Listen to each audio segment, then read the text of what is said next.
یہ مدعی انقلاب ہیں، یہ بولتے بے حساب ہیں،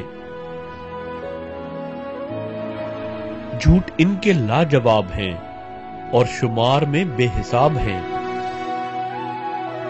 محسن ان کے بہت خراب ہیں، بس نام کے نواب ہیں۔ خواب ان کے ایک سراب ہیں، مال و شہرت کے لیے بےتاب ہیں۔ یہ خود تو بہت شاداب ہیں، پر قوم کے لیے عذاب ہیں۔ ممبر رسول پہ بیٹھ کے جو بولیں جھوٹ، یہ تو اس پائے کے کذاب ہیں۔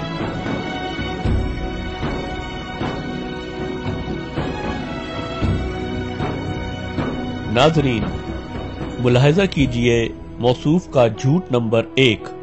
وزیر اعلیٰ پنجاب کا ان کا الیکشن تھا، وہ مقابلے میں غالباً فاروق لغاری صاحب تھے۔ میرے پاس یہ چل کے گھر آئے تھے نواز شریف صاحب، اور مجھے 3 گھنٹے بیٹھے رہے، 3 گھنٹے۔ مرحوم بزرگ آئے تھے ساری فیملی کے ساتھ، ان کی آنکھوں میں آنسو تھے، مجھے کہتے تھے کہ آپ چھانگا مانگا چلیں ہمارے ساتھ، اور 3 دن ایم پی ایز کو درس دیں، واز کریں، ان کے دلوں میں خوف خدا پیدا کریں، اور انہیں یہ سمجھائیں کہ پیسے کی کمی نہیں دی تم نے، جتنے پیپلز پارٹی نے دیے ہیں اس سے 2 گنا ہم نے ہر ایک کو دے دیے ہیں، پیسوں کی دور میں کوئی کمی نہیں دے رہے۔ اب صرف اتنی بات انہیں سمجھا دیں کہ یہ اسلام اور کفر کا مقابلہ ہے۔ میں نے انکار کر دیا اور میں نہیں گیا۔ میں نے کہا کہ میرا واز، میرا درس اس قسم کی ضمیر فروشی کے لیے نہیں ہے۔ یہی وجہ بنی میرے تعلقات کے ختم ہونے کی۔ میں نے اگلے خطبہ جمعہ میں جب خطاب جمعہ کیا، جس میں محترم میاں شریف صاحب مرحوم بھی تشریف فرما تھے، نواز شریف صاحب بیٹھے ہوئے ہیں، شہباز شریف صاحب بیٹھے ہیں، پورا خاندان بیٹھا ہے، ویڈیو میں نظر آتے ہیں، میں نے ان کی موجودگی میں منبر رسول پہ یہ ساری باتیں کہہ دی، یہ چھانگا مانگا کا بھی کہہ دیا۔ میں قرآن مجید پہ آپ کے پروگرام میں ہاتھ رکھ کر 20 کروڑ عوام کی خاطر کہہ رہا ہوں کہ اگر میری کہی ہوئی باتوں میں سے جو آج کہیں ایک بات بھی غلط ہو، اللہ رب العزت مجھے علامہ صاحب 1 منٹ، اب قرآن شریف کو رکھتے ہیں۔ ناظرین، موصوف قرآن پاک پر ہاتھ رکھ کر فرماتے ہیں کہ انہوں نے اگلے خطبہ جمعہ میں شریف فیملی کی موجودگی میں چھانگا مانگا واقعہ کا ذکر کر دیا تھا۔ قادری صاحب کا یہ 1.5 گھنٹے کا خطبہ اس لنک پر موجود ہے۔ ناظرین دیکھ سکتے ہیں کہ اس پورے خطبے میں قادری صاحب نے اشارتاً بھی چھانگا مانگا کے کسی ایسے واقعے کا سرے سے کوئی ذکر تک نہیں کیا۔ جھوٹ نمبر 2، اگر یہ مان بھی لیا جائے کہ چھانگا مانگا کا مذکورہ واقعہ پیش آیا تھا، تو پھر شریف فیملی کی جانب اشارہ کرتے ہوئے قادری صاحب کا اگلے خطبہ جمعہ میں یہ کہنا کہ آج تک انہوں نے اپنی زبان سے کوئی سیاسی فائدہ طلب نہیں کیا، ممبر رسول پر بیٹھ کر جھوٹ بولنا نہ ہوا تو پھر اور کیا ہوا؟ یہ تعلق ہمارا آپس میں ہر قسم کے حرص، لالچ اور مفاد پرستی سے بالا تر چلتا رہا۔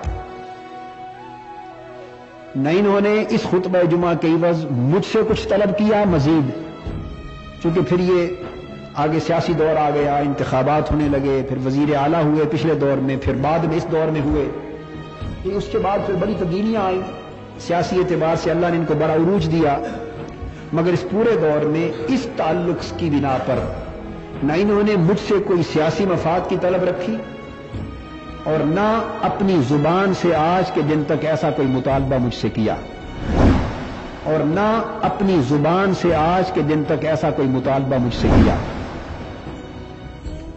میں آپ کو سچ بتانا چاہتا ہوں تاکہ کسی کو کوئی غلط فہمی نہ ان کی نسبت رہے نہ میری نسبت رہے۔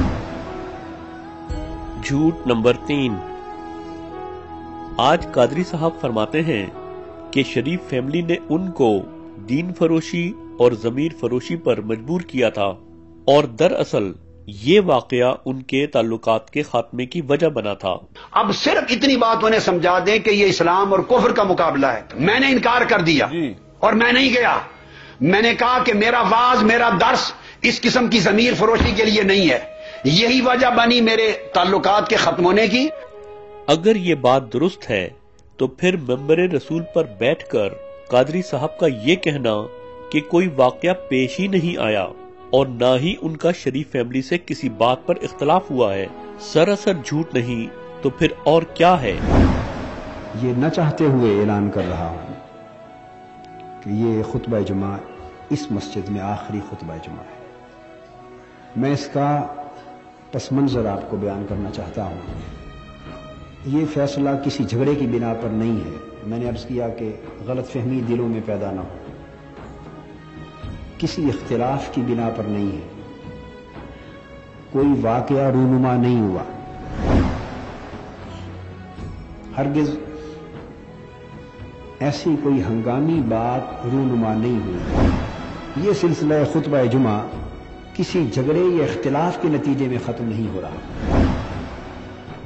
جھوٹ number 4۔ There is Hanafi school of law, there is Shafi'i school of law, Maliki school of law and Hanbali school of law. There are 4 schools of law. They have different interpretations on certain juristic matters, different interpretations. I personally belong to Hanafi school of law, and majority of Pakistanis belong to Hanafi school of law. That according to Hanafi school of law, whatever the law of blasphemy is not applicable on non-Muslims, is not applicable on Jews and Christians and other non-Muslims, minorities. It is just to be dealt with Muslims. میں سٹینس یہ لے رہا تھا اور یہی قانون بنوایا۔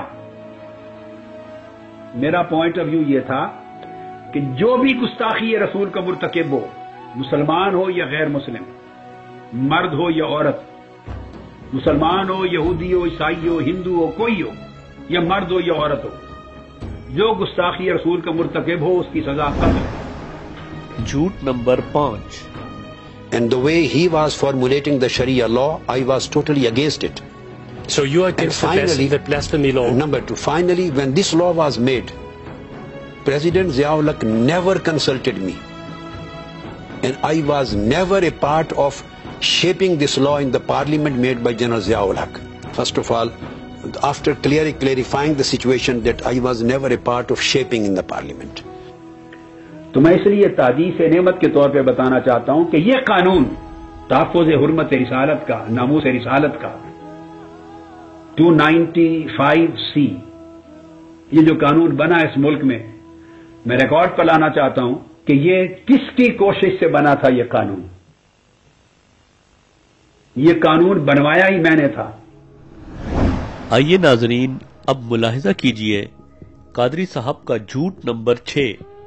میری حنفیت کا عالم تو یہ ہے کہ میں نے تو عالم رویا میں کوئی 15-20 سال کے لگ بھگ کا عرصہ امام اعظم رضی اللہ تعالیٰ عنہ کی شاگردی کی، آپ سے پڑھا ہوں عالم رویا میں۔ اس کے چند ماہ بعد موصوف فرماتے ہیں، میں عالم رویا میں، خواب میں، عالم رویا میں اللہ کی عزت کی قسم، تاجدار کائنات کے نالین پاک کی قسم، عالم رویا میں 9 سال تک امام اعظم ابو حنیفہ سے پڑھا ہوں۔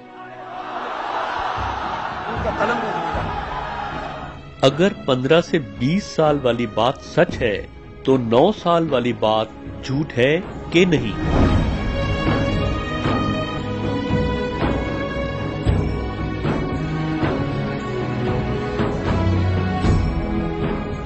یہاں یہ بات بھی غور طلب ہے کہ اللہ تعالیٰ کی عزت اور جلال کے مقابل آن حضرت صلی اللہ علیہ وسلم کی جوتیوں کی قسم کھانا اللہ تعالیٰ کی توہین ہے کہ نہیں؟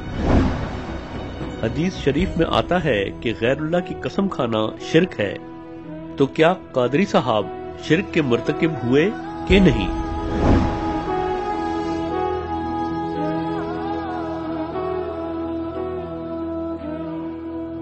جھوٹ نمبر 7۔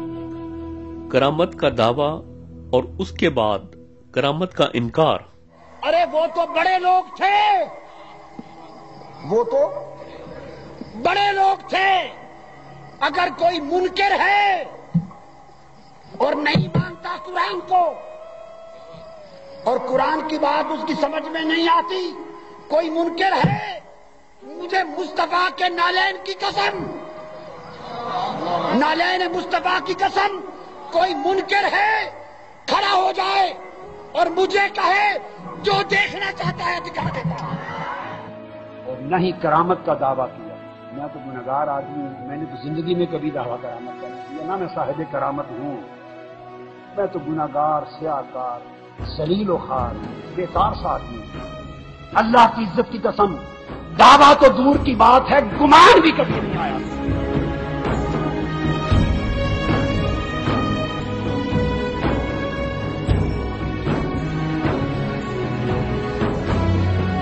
آپ اپنی زندگی میں سچ کا استعمال کتنا کرتے ہیں؟ میں اللہ کا شکر ہے 100% سچ بولتا ہوں. میں اللہ کا شکر ہے 100% سچ بولتا ہوں. میں اللہ کا شکر ہے 100% سچ بولتا ہوں.